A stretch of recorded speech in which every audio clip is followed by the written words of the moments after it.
제가 만약 지금 연금을 준비한다고 하면 네. 어떤 연금을 얼마를 가입해야 될지.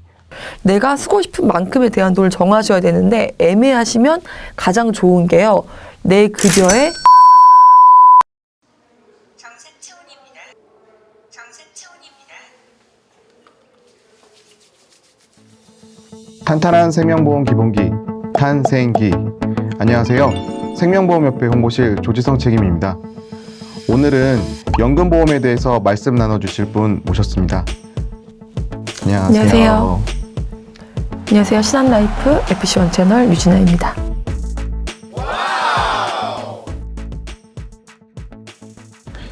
많은 분들이 여유로운 노후 생활에 관심이 많으세요.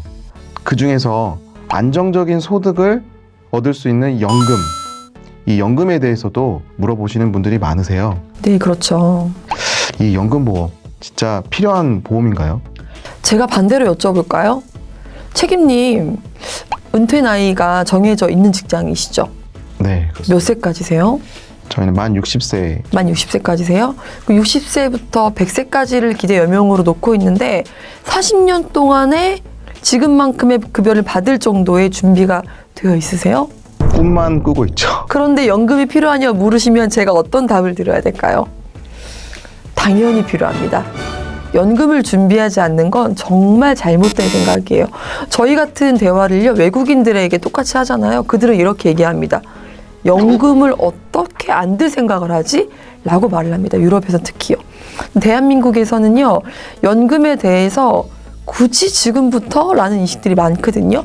그 이유가 뭐냐면 우리 세대들은요, 실제로 연금을 수령하는 분들을 많이 보지 못하고 컸어요. 그래서 재밌는 거 보실까요? 경찰이나 공무원, 교사의 직업군이 인기가 굉장히 높죠. 인기가 왜 높은 것 같으세요? 많이들 연금 이야기를 하죠. 가장 많이 얘기하십니다. 그만큼 급여가 좀 작게 느껴지지만 일단 안정적이고 노후에 안정적인 급여를 받을 수 있는 연금이 잘 되어 있는 직업군이기 때문에 인기가 굉장히 많은 거예요. 그런데 연금 준비를 해야 될까요? 물으시면요. 반대로 제가 질문 드리는 거죠. 연금 안 받아도 준비되어 계십니까? 뭐 이런 거. 연금은 당연히 필요한 겁니다. 그럼 저는 어떤 연금을 가지고 대비를 해야 될까요?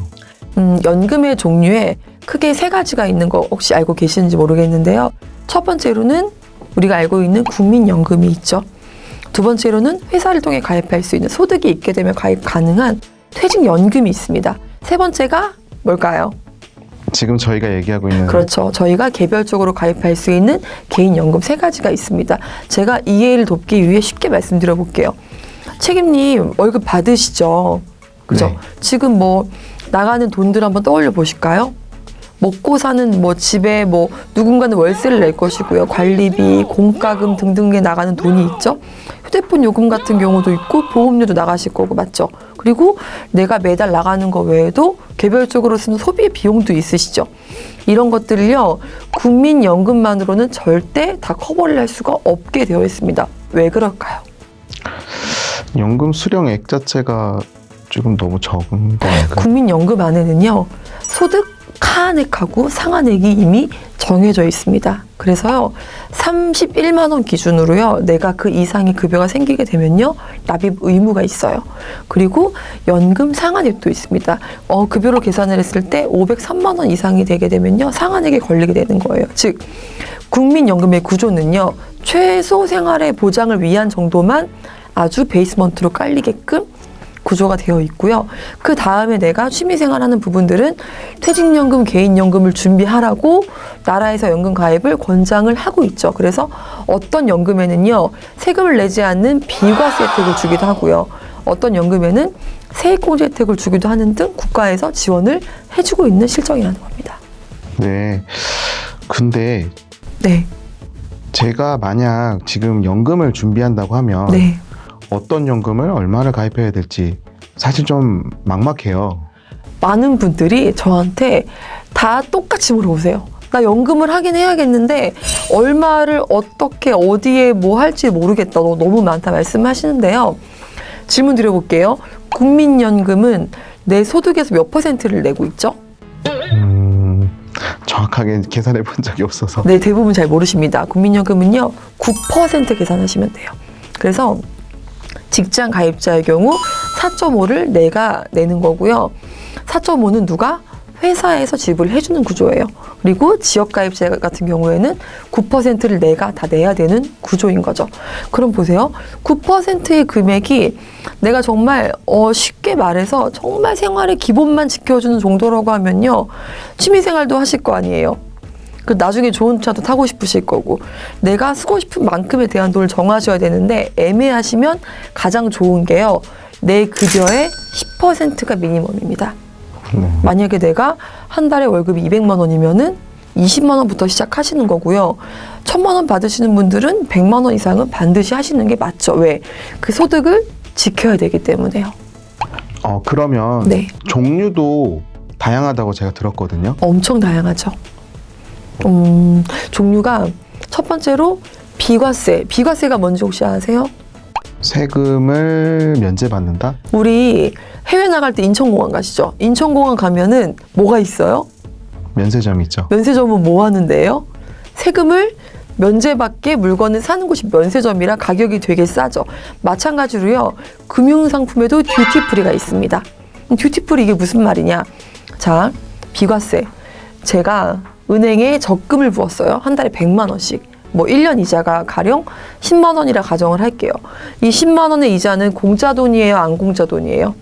공짜 돈이죠. 제가 일해서 번 거예요? 일하지 않고 번 거예요? 일하지 않고 번 거죠. 이러한 금융소득에는요.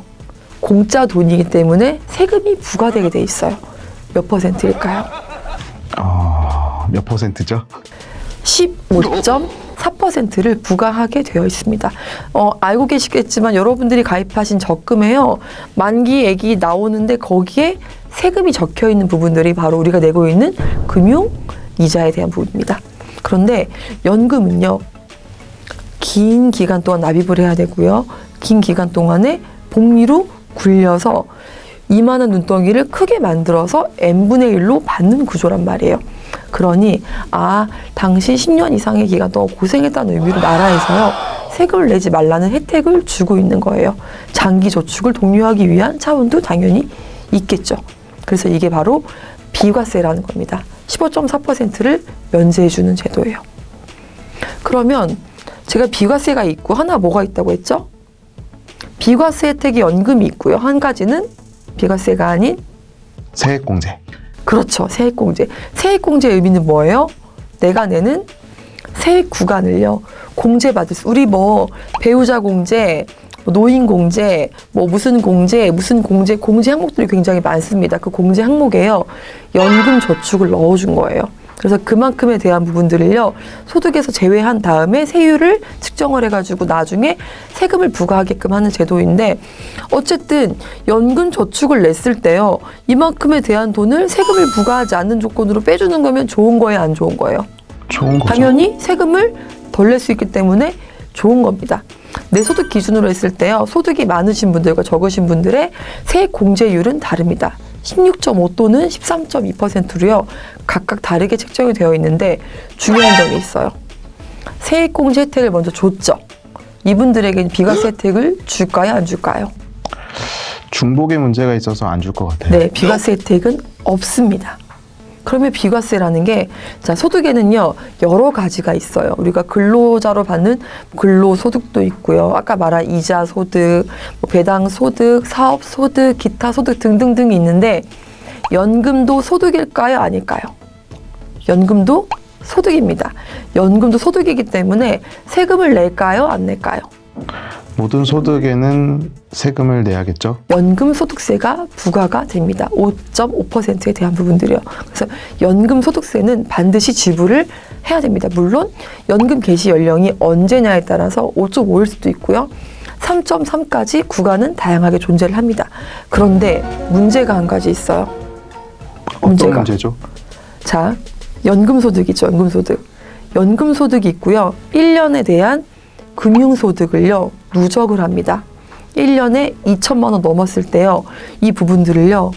연금소득의 문제가 아닌 종합소득세로 인정을 해서 나중에 이 부분이 많게 되면요.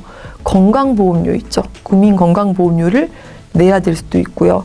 5.5가 아닌 내 종합소득세 구간의 세율에 있는 만큼의 비싼 세금을 내야 될 수도 있다는 점도 알고 계셔야 됩니다.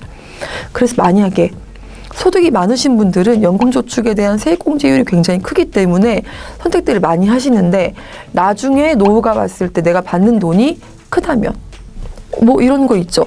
오피스텔을 통해 내가 임대소득을 받는다거나 나이가 들어서도 어떤 소득이 발생될 수도 있겠죠. 그럴 때는 종합소득세에 포함이 되기 때문에 많은 세금을 부과할 수도 있다. 건강보험료를 내야 될 수도 있다는 점은 인지하셔야 되기 때문에 그러면 제가 연금저축이 맞습니까? 연금보험이 맞습니까?는요. 상담을 충분히 하시는 것이 좋습니다. 네. 연금저축과 연금보험. 사실 그냥 연금이라는 테두리 안에서 다 비슷한 거라고 생각만 했었거든요. 절대 그렇진 않고요.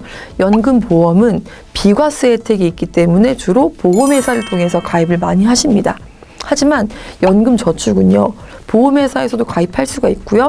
은행이나 증권사에서도 가입이 가능합니다. 그래서 연금저축보험이 있고요. 연금저축신탁, 연금저축펀드 등으로 분리가 돼서 운용 방법이 각각 다르게 되는 거죠. 네. 개별 상품에 대한 특성을 잘 이해해야 현명한 선택을 할 수 있을 것 같네요. 일단 소비자분들께서 상품을 선택을 하실 때 공부들을 많이 하셔야 돼요. 요즘에 같은 경우에는 뭐 인터넷 검색들을 많이 하시는데 인터넷 검색에 나와 있는 정보들이 좋은 것도 많지만 내가 기본적으로 연금을 왜 해야 되지? 연금을 얼마나 해야 되지? 나에게 무엇이 맞는지를 잘 판단하시려면요. 전문가의 상담이 필요한 건 사실입니다.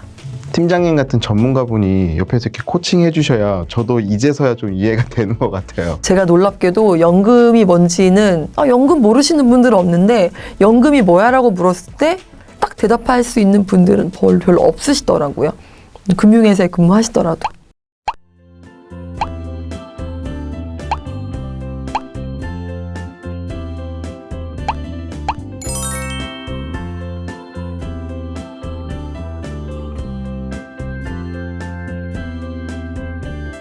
책임님 그러면 연금을 잘 모르시니까 제가 상담한다고 치고 시뮬레이션을 좀 보여드려 볼까요?